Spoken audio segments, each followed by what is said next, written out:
하나님 말씀은 신명기 22장 1절에서 12절까지 말씀입니다.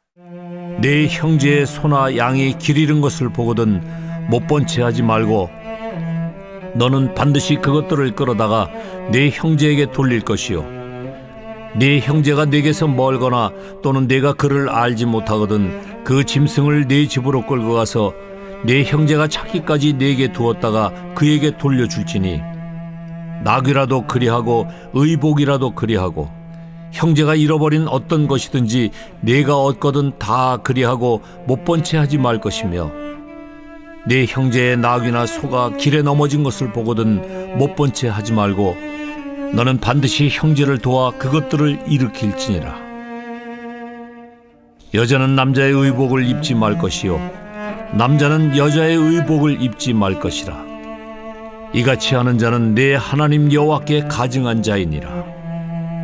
길을 가다가 나무에나 땅에 있는 새의 보금자리에 새 새끼나 알이 있고 어미새가 그의 새끼나 알을 품은 것을 보거든 그 어미새와 새끼를 아울러 취하지 말고 어미는 반드시 놓아줄 것이요 새끼는 취하여도 되나니 그리하면 네가 복을 누리고 장수하리라. 네가 새 집을 지을 때에 지붕에 난간을 만들어 사람이 떨어지지 않게 하라. 그 피가 네 집에 돌아갈까 하노라.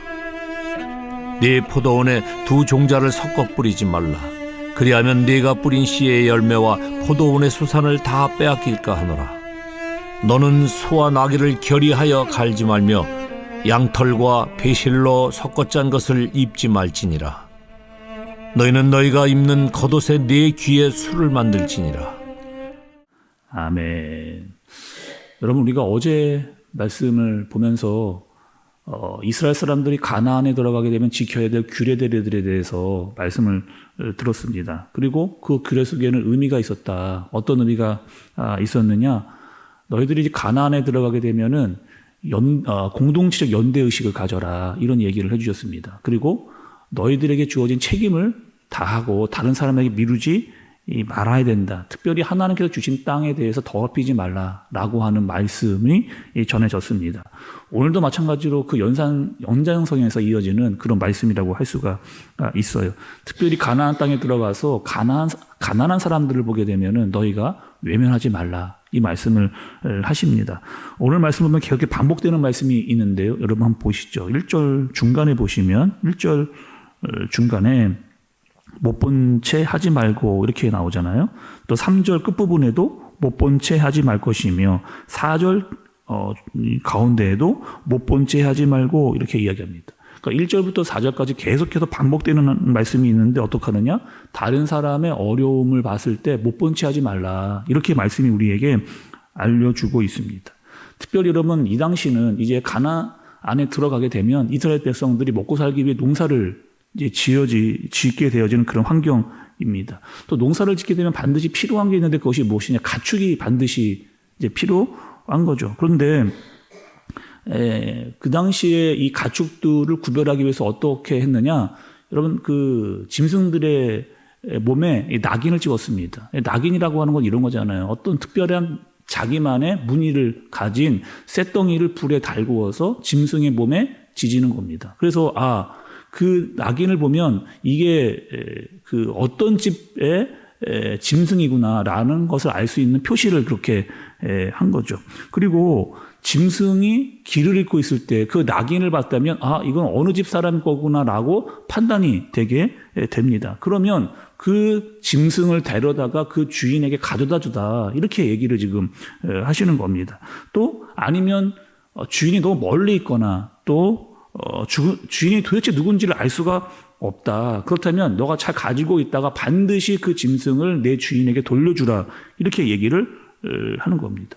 또 가축뿐만이 아니에요. 어떤 사람이 무엇인가를 잃어버렸다면 그것을 죽고 찾았다면 그것을 반드시 주인에게 돌려주라고 오늘 말씀을 이렇게 해주시는 겁니다. 여러분, 우리도 살다가 뭔가를 잊어버리는 경우가 있잖아요. 뭐 비싼 거는 아니더라도 굉장히 나에게 중요한 어떠한 의미를 가지고 있는 것들이 있습니다. 나만의 특별한 추억이 있거나 내가 꼭 그 기록해 놓았던 중요한 정보가 들어있는 것들을 가지고 있을 때가 있잖아요. 뭐 제가 생각을 해보니까 예를 들면 이런 거 아닐까요? 오랫동안 사용한 스마트폰. 그러니까 스마트폰 안에 막 중요한 사진들도 많고 내 개인정보도 이렇게 들어가 있습니다. 그런데 그 스마트폰을 제가 잃어버린 거예요. 그랬을 때, 야, 이거 어떻게 해야 되나. 머리가 하얘지기도 하고 또 그것을 막 찾기 위해서 막 안절부절 하기도 합니다. 아, 이거 어디서 잊어버렸는가 계속 생각하기도 하고 혹시 누가 내 핸드폰을 주워서 연락해 주지 않을까 이런 생각도 이렇게 하기도 하죠. 또 반대의 경우도 있습니다. 어떠한 물건을 내가 이렇게 길을 가다가 보게 되어졌을 때 있잖아요. 어때요? 여러분 어떠세요? 혹시 길을 가다가 어떠한 중요한 물건을 발견했을 때 여러분 어떻게 하십니까? 저 같은 경우는 저거 주스면은 피곤해지겠다. 이거 주인도 모르는데 어떻게 찾아줄까? 이런 생각부터 먼저 하게 되거든요. 그래서 저걸 줄까 말까? 그리고 그냥 못 본 채 하고 그냥 지나갈까? 뭐 이런 생각.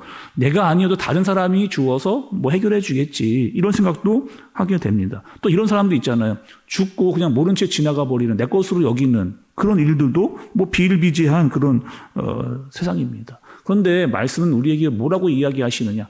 너의 수고가 들어가더라도 그 잃어버린 주인에 대해서 반드시 찾아주거라. 이렇게 얘기를 해주고 있는 거죠. 다른 사람이 무엇인가 자기에게 중요한 것을 잃어버리고 노심초사하고 있을 때 무심코 그냥 지나치지 말아라 라고 말씀이 우리에게 알려주십니다.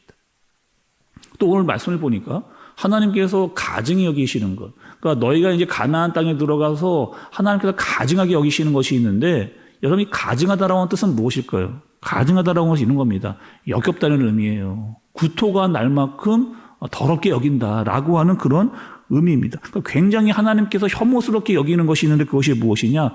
5절의 말씀입니다. 5절 보시면 여자는 남자의 의복을 입지 말 것이요 남자는 여자의 의복을 입지 말 것이라. 이같이 하는 자는 내 하나님 여호와께 가증한 자이니라. 이렇게 이야기합니다. 여러분 남자가 여자 옷 좀 입으면 뭐 안 되나요? 또 여자가 남자 옷 좀 입으면 또 여러분 뭐 안 될까요? 왜 말씀은 이것을 심각하게 여기느냐 알 수 있어야 됩니다. 그러니까 단순히 여기서 말하는 것은 옷의 문제가 아니라는 거예요. 그리고 하나님께서 세워놓으신 분명한 성에 대한 정체성이 분명히 있다라고 하는 것을 너희들이 알아야 된다는 겁니다. 그러니까 너희들이 생활할 때 어떤 마음가짐을 가질 때 남자가 여자같이 여자가 남자같이 이렇게 해서는 안 된다는 거예요. 그러니까 하나님께서 태어나부터 주신 그 성에 대한 정체성을 분명히 가지고 살아야 된다. 이런 뜻을 가지고 있습니다. 이런 보시면 얼마나 안타까운 일들이 세상에 이런 일들이 다 무너지는 점점점 남자가 여자 같고 여자가 남자 같은 이런 일들 성을 바꾸기도 뭐 하는 이런 일들이 일어나는 안타까운 현실을 우리가 보고 있습니다. 10절에도 보니까 여러분 소와 나귀를 결의하여 갈지 말라 이렇게 이야기합니다. 결의라고 하는 것은 여러분 이런 뜻이거든요. 짐승 2마리를 한 번에 헤아리는 단위입니다. 결이라고 하는 것은. 그러니까 짐승 2마리를 한 번에 헤아리는 단위.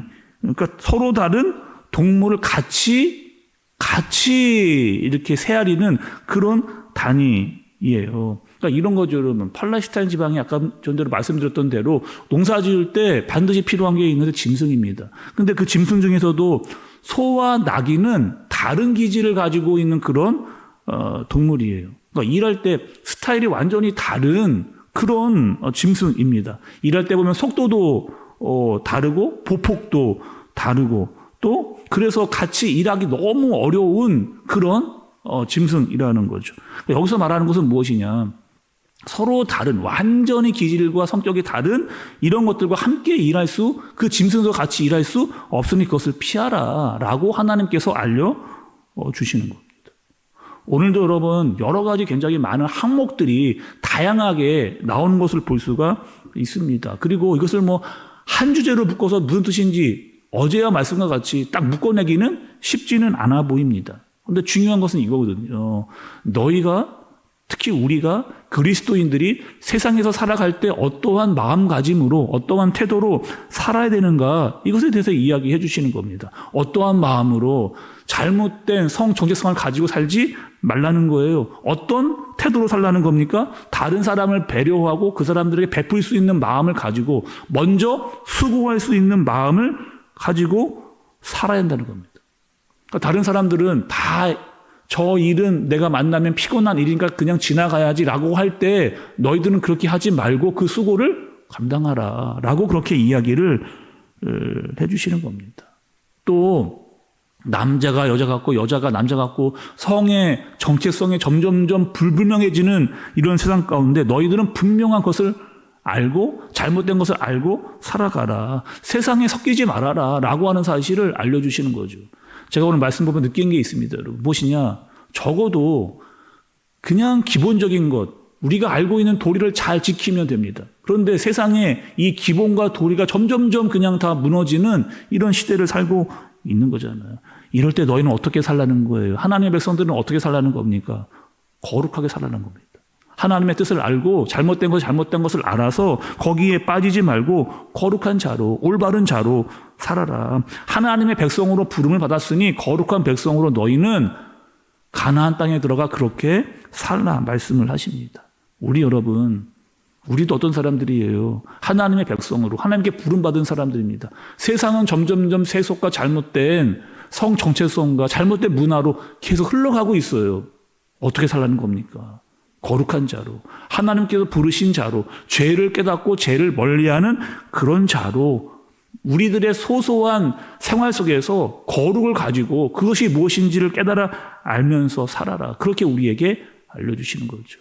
여러분 하나님께서 우리에게 알려주십니다. 무엇이 죄인지 잘못인지 어떻게 하면 잘못된 것인지를 알려주시니 그것을 깨닫고 거룩한 자로 하나님의 백성으로 오늘 하루를 또 살 수 있는 저와 여러분들 되어지시길 예수님의 이름으로 축복합니다. 기도하겠습니다. 하나님 아버지 우리가 살아가는 하루하루의 일상 속에서 그리스도인으로 살게 하여 주옵소서. 세상은 점점점 죄와 혼란 가운데 각박해져 가고 있습니다. 하나님의 말씀을 아는 자로 하나님 거룩하게 살아갈 수 있도록 작은 것 가운데서도 분명한 진리를 깨닫고 믿는 자의 모습으로 살아갈 수 있는 우리가 되게 하여 주옵소서. 세상은 점점점 어두워져 가나 거룩을 드러내는 자로 그리스도인으로 오늘 하루를 살아가도록 주님께서 인도하여 주옵소서. 예수님의 이름으로 기도드리옵나이다.